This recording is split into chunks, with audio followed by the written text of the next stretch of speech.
பஞ்சாயத்து என்ன பஞ்சாயத்தில் வருது இந்த ஏரியா? கீழக்காடுவெட்டி பஞ்சாயத்து. கீழக்காடுவெட்டி பஞ்சாயத்து. அந்த பாறை அமைப்பு வடக்கு 60 டிகிரி மேற்குங்கிற கோணத்தில் இருக்கும் இந்த ஏரியாவில். ஸோ அதுக்கு பெர்பண்டிகுலராக நம்ம ஸ்கேன் பண்ணுறோம். இது நம்ம மேக்ஸிமம் 40 மீட்டர் வைக்கலாம். எவ்வளோக்குள்ளே 5 மீட்டர் மினிமம். எவ்வளோக்கு எவ்வளோ இந்த டிஸ்டன்ஸை குறைக்குமோ அந்தளவுக்கு அக்யூரேட்டான ரிசல்ட் கிடைக்கும். இங்கே மறுபடியும் நம்ம மேற்கையோ கிழக்கையோ ரிப்பீட் பண்ண வேண்டிய தேவையில்லை. நம்ம சென்டரில் இப்படியே பிடிச்சி போயிட்டே இருக்க வேண்டியதான். இதுதான் ஒரு ஸ்கேனுங்கிற கணக்கு. இன்னும் ஒரு 10 நிமிஷத்துக்குள்ளே பாருங்கள் ரிசல்ட் வந்துடும். தண்ணி இருக்கா இல்லையா. இப்போ நம்ம கீழக்காடுவெட்டியில் 25 ஆண்டுகளுக்கு முன்னாடி இதே நம்ம பச்சையாறு கரையில் போர் போட்டோம். அது வேறு டெக்னாலஜி. அங்கே உள்ள பாறை அமைப்பு ஆராய்ச்சி பண்ணி அந்த பாறை அமைப்பு வித்தியாசமாக இருந்துச்சு. ஒரு ஒயர்லாம் போட்டு. ஆமாம், வயரை இழுத்து கம்பி அடித்து பார்ப்போம். ஆமாம், அதுக்கு மோட்ரு ஊக்கம் தான் மாட்டியிருக்காங்க. நான் அதனால் ரொம்ப விளக்கமாக சொல்ல வேண்டிய தேவையில்லை. நான் சர்வே பண்ணதை கூட நீங்கள் பார்த்துருப்பீங்க. இந்த டைரக்ஷனில் தான் பார்ப்போம். இது அதே டெக்னாலஜி. அது வேறு டெக்னாலஜி. கரண்ட்டை கொடுத்து பார்க்கணும். இது மின்காந்தால் உள்ளே போகுது. சரியா? இது படமே காமிச்சிரும். அது படம் காமிக்காது. கிராஃப் மட்டும் நாங்கள் போட்டு இது முடிவு பண்ணுவோம். ஆமாம், ரீடிங்கை வச்சு தான் முடிவு பண்ணுவோம்.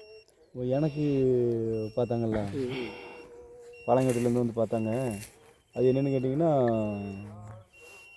இந்த ஒரு ஒயர் கொண்டு போய் போட்டு. அதான் ஐயா, ஒரு 3 ஆண்டுகளுக்கு முன்னாடி நானும் அதை தானே பார்த்துருந்தேன். வாட்டர் போட்டு ஃபுல்லாக அந்த ஆணி அடித்து பார்க்குறது தான். ஆணி அடித்து வயரை கம்பி கிளிப்பை மாட்டி பேட்ரி கரண்ட்டை உள்ளே கொடுத்து. ஆமாம், அது கீழே ஆழம் போக போக ரீடிங் குறையணும். இலக்கமாக இருந்துச்சுன்னா கொடுத்துருவோம். அங்கே நான் பாறையும் ஆராய்ச்சி பண்ணேன். அந்த ரீடிங்கும் அதுக்கேற்ற மாதிரி இருந்துச்சு, கொடுத்துட்டேன். தண்ணின்னா அவ்வளோ தண்ணி. ஓகே, சொல்லுங்கள் எவ்வளோ தண்ணி அதில்? தண்ணி 3 இன்ச்சுக்கு மேலே இருக்கும் அது. ஏன்னா போர் போட முடியல. இந்த ஏரியாவை சுற்றுவட்டார ஏரியாவில் கீழக்காடுவெட்டிக்காக வாட்டர் போர்டு போட்ட அந்த போர் தான் சரியான ஈல்டு. நான் அதுக்கு பிறகு அதை குறுக்க ஒரு தடுப்பணை கட்டுறதுக்கு ப்ரொப்போஸ் பண்ணி கொடுத்தேன். தடுப்பணை கட்டியிருக்காங்களா? இருக்கா? சரி. அதே மாதிரி இங்கே தேவநல்லூர்லேயும் இது கொடுத்துருப்பேன், தடுப்பணை போட்டிருக்கேன். ஸோ நம்ம நிலத்தடி நீர் கண்டுபிடிக்கிறது ரொம்ப சிம்பிள். இந்த பாறை அமைப்பு ஆராய்ச்சி பண்ணணும். பாருங்கள், ஏறக்குறைய கிழக்கு மேற்கு. ஆனால் கிழக்கு மேற்கு கிடையாது, வடமேற்கு தென்கிழக்குங்கிற திசையில் இருக்கும். அதான் நீரோட்ட கொடி.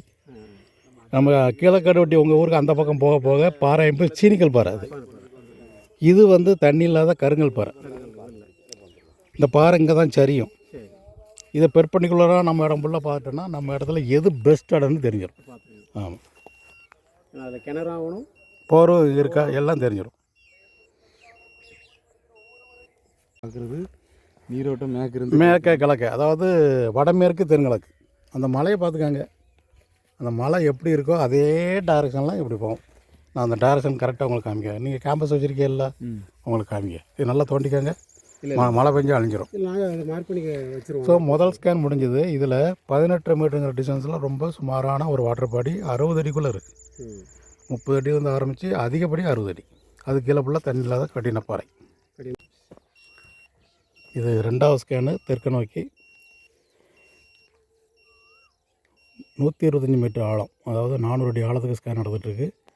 முதல் ஸ்கேனில் 18 மீட்டருங்கிற டிஸ்டன்ஸில் ஒரு இடம் அடையாளம் வச்சுருக்கோம். அது 30 அடியிலேருந்து 60 அடி தான் அதிகப்படி. அது கீழே தண்ணீர் இல்லாத கடினப்பாறை. அந்த மலை கிடக்கு. அந்த மலை அமைப்பை வச்சு தான் அதே மாதிரி தான் இங்கே நீரோட்ட கொடி இந்த ஏரியாவில். இங்கேருந்து ஏறக்குறைய ஒரு 2-3 கிலோமீட்ரு வடக்க ஒரு சூப்பரான நிலத்தடி நீர் ஆறு இருக்குது. கங்கனாங்குளம் அந்த சைடு வழியாக அது போகும். மேற்கு கிழக்க அதனுடைய ஆறு அப்படியே தொடர்ச்சியாக போய்கிட்டுருக்கும். மினிமம் 2 இன்ச்சு தண்ணி வந்துடும், மேக்ஸிமம் 4 இன்ச்சு தண்ணி வரும். இதெல்லாம் ஒரு ரகசியம். நீங்கள் அந்த ஏரியாவை கணக்கு பண்ணி இடம் வாங்கினா போதும்னா கணக்கு இல்லாத போகிறது நெட்டுக்க போட்டிருப்பேன். சடையமான் குளம், அதுக்கு நேராக வெங்கட்ரங்கபுரம் அப்படியே அந்த ஆறு கொடி அப்படி இருக்குது. அதை கண்டுபிடிச்சி கரெக்டாக வரிசையாக போட்டிருப்பேன். அது என்ன உலகம்மாள்புரம், உலகங்குளம். அங்கே அது இதே தண்ணி தான், 4 இன்ச்சு தண்ணி. ஆழத்தில் போயெல்லாம் வரும். 400 அடிக்கெல்லாம் அங்கே தண்ணி வரும். இந்த குடி அப்படியே போயிட்டே இருக்கும். இவன் அந்த வழியெல்லாம் காட்டில் உள்ள அந்த வழியெல்லாம் வடக்கு அந்த சமுத்திரமடி அது போட்டால் அதுக்கு வடக்கு தண்ணி தானே போகிறாங்க. ஆழத்துலேயும் தண்ணி வரும். 100 அடிக்கு கீழே இருந்து நீங்கள் அதிகப்படி 600 அடிக்குள்ளே தண்ணி கிடைக்கும். நீங்கள் இடம் வாங்குறாங்கன்னா அந்த இடத்துல நீங்கள் தைரியமாக வாங்கலாம். நீங்கள் மண்ணின் மைந்தர்கள். ஏன்னா நாங்கள் இங்கே வந்து இடம் வாங்கிட்டு இருக்க முடியாது. நீங்கள் வாங்கி அழகாக அதான் நிலத்தடி ஆறு. நான் இங்கே நிலத்தடி ஆறு இருக்குன்னு சொல்லவே மாட்டேன். இங்கே அரிதாக சில இடங்கள் நல்லாயிருக்கும், ஒரு சில இடத்துல. ஒரு சில இடத்துல மட்டும். ரெண்டாவது ஸ்கேனில் உள்ள அடையாளம் 21 மீட்டர் 5 சென்டிமீட்டரில் வச்சுருக்கோம். இது முதல் ஸ்கேன் அடையாளத்தோட பெட்டராக இருக்குது. சரி, இதுக்கு அடுத்து தக்கின்னு பார்த்துறேன்.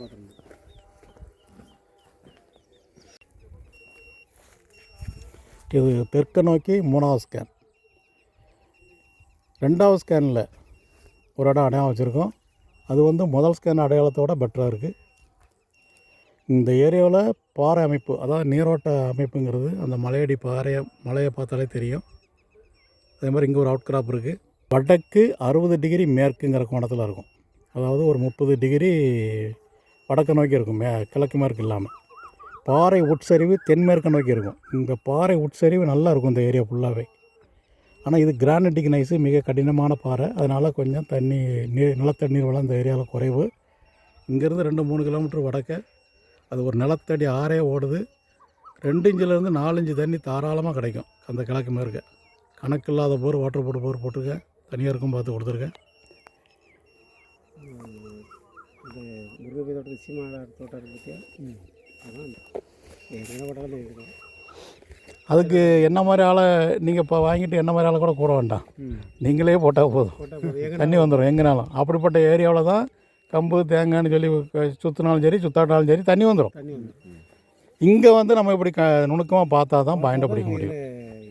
எனக்கு கன்ஃபார்மாகவே தெரிஞ்சுது. ஆமாம், ஏன்னா அவர் அனுபவப்பட்டுக்கார். இப்போ ஒரு தேங்காவுக்கு வித்தியாசம் வருதுண்ணே, எப்படி பார்க்குறாங்க அவங்க? அந்த சப்ஜெக்ட்டுக்கு போக வேண்டாம். அது ஏன்னா நான் அது மூட நம்பிக்கைன்னு சொல்லுவேன்.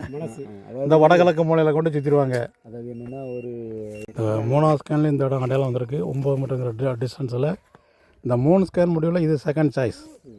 அந்த 2வது ஸ்கேன் தான் ஃபஸ்ட்டு சாய்ஸு, இது 3வது ஸ்கேன் செகண்ட் சாய்ஸ்.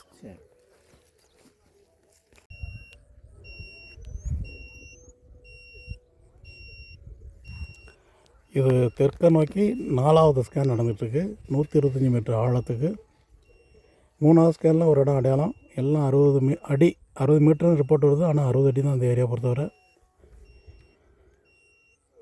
60 அடி 65 அடிக்குள்ளே வரக்கூடிய நீர்வளம். அதுக்கு கீழே தண்ணீர் இல்லாத கடினப்பாறை. இது வரைக்கும் பார்த்த 3 ஸ்கேனில் 2வது ஸ்கேன் பெஸ்ட்டு, 3வது ஸ்கேன் செகண்டு. இங்கே உள்ள கிணறுகள்லாம் எத்தனை அடி ஆழம் இருக்குது? இது கிணறா? கிணறு ஆழம் 30 அடி ஆழம் இருக்குது. பாறை கீழே நல்ல பாறை, கடினப்பாறை. ஸோ இங்கே கடினப்பாறை வருது அப்படின்னு ஆச்சரியப்பட வேண்டிய தேவையில்லை. இந்த ஏரியா அமைப்பு அப்படி தான். இந்த மலையை நோக்கி போக பாறை, அங்கிட்டு கோரிலாம் உண்டு, தெரியுமில்ல உங்களுக்கு? ஆமாம். இங்கே தேவநல்லூருக்கு ஆற்றுக்குள்ளே ஒரு போர் கொடுத்தேன், சுமாரான தண்ணி தான். ரோட்டில் நீங்கள் வரும்போதே பார்த்தீங்க. அது ஒரு தானே. ஆமாம், அதில் ஒரு தடுப்பணை போட்டிருப்பேன். ஏன்னா கொம்பையா நாங்கள் போட்டுறோம். ஒரு 1.5 இன்ச்சு வரும், அவ்வளோதான். குறைவான தண்ணி தான். இந்த லைன் ஃபுல்லாகவே 2 இன்ச்சு, அதிகப்படி 2.5 இன்ச்சு தான் கிடைக்கும். அங்கே தான் 2 இன்ச்சு கிடைச்சாலே போதுமானது. அது ரொம்ப அரிதாக கிடைக்கும். அங்கே அப்படி இல்லை, மினிமம் 2 இன்ச்சு, அதிகப்படி 4 இன்ச்சு. நம்ம கிணறு அடிக்கிறதாக தான் இப்போ ஒரு ஐடியா. 4வது ஸ்கேனில் இங்கே அடையாளம் வச்சது 80 மீட்டருங்கிற ஆழத்தை காட்டுது. சரி, இந்த இடம் போர்வெலுக்கு பயன்படும். மீதி பார்த்த 3 இடத்துல பெஸ்ட்டு. 2வது இடம் கிணறு அமைக்கலாம். சரி, இல்லை இதுலேயே ஆழமாக போர் போடணும். 80 அடிக்குள்ளே தான் தண்ணி அப்படின்னா 80 அடி ஆழம் வரைக்கும் கிணறு அடிக்கலாம். இது போர்வெலுக்கு, அது சொல்ல கிணறுக்கு, ரெண்டையுமே பார்க்கலாம். இது வரைக்கும் பார்த்ததில் இந்த 4வது ஸ்கேன் தான் பெஸ்ட்டு. 25 ஆண்டுகளுக்கு முன்பு போட்ட வாட்டர் போர்வெல் இங்கே தான் இருக்குது. இங்கே உள்ள வாட்டர் டேங்குக்குள்ளே அதான் சப்பலை. இந்த சைடில் போர் வரும். அந்த வந்துட்டு இந்த இடத்துல பம்புரூமு, இந்த பம்புரூம் தான். போர் கொஞ்சம் இங்கே உள்ள ஆத்தங்கரையில் இருக்கும். 4 இன்ச்சு தண்ணி. அது போரே போட முடியாத அளவுக்கு தண்ணி. கிழக்காடு வெட்டி, இந்த ஊருக்கு நேர கிழக்கு மேற்க எங்கே போர்வெல் போட்டாலும் தண்ணி வரும். அப்படிப்பட்ட இடம் இது. ஏன் திருநெல்வேலி மாவட்டத்திலேயே அதிக நிலத்தடி நீர் வளம் உள்ள இடம் இதுதான், இந்த இடம் தான். இது முதல் ஸ்கேன் ரிப்போர்ட்டு. ஒரு இடம் அடையாளம் இருக்குது 60 அடிக்குள்ளே ஒரு சுமாரான ஒரு வாட்டர் பாடி. இது 2வது ஸ்கேன் ரிப்போர்ட்டு. இதுதான் கிணறு அமைக்க பரிந்துரை செய்யப்பட்டிருக்கு. இது 3வது ஸ்கேன் ரிப்போர்ட்டு. இதில் ஒரு ஒரு சுமாரான பாயிண்ட், இதெல்லாம் சைடு போர் போட சொல்லியிருக்கு. இது போர்வெல் பாயிண்ட்டு. இந்த 4வது ஸ்கேன் ரிப்போர்ட் வந்து போர்வெல் பாயிண்ட்டு. இதுவும் ஒரு சுமாராக கிணறும் அமைக்கலாம், சைடு போர் அமைக்கலாம். மொத்தம் 5 ஸ்கேன் பார்த்ததில் ஒவ்வொரு ஸ்கேன்லேயுமே பாயிண்ட் அடையாளம் வந்திருக்கு. பொதுவாக களக்காடு ஏரியானாலே நிலத்தடி நீர் வளம் நிறைந்த பகுதி. அந்த களக்காடு பகுதியில் இது கொஞ்சம் சுமாரான பகுதி தான். இதுலேயுமே 5 ஸ்கேன்லேயும் 5 பாயிண்ட் வந்திருக்கு. முக்கியமாக 2வது ஸ்கேனும் 4வது ஸ்கேனும் முக்கியமான பாயிண்ட்.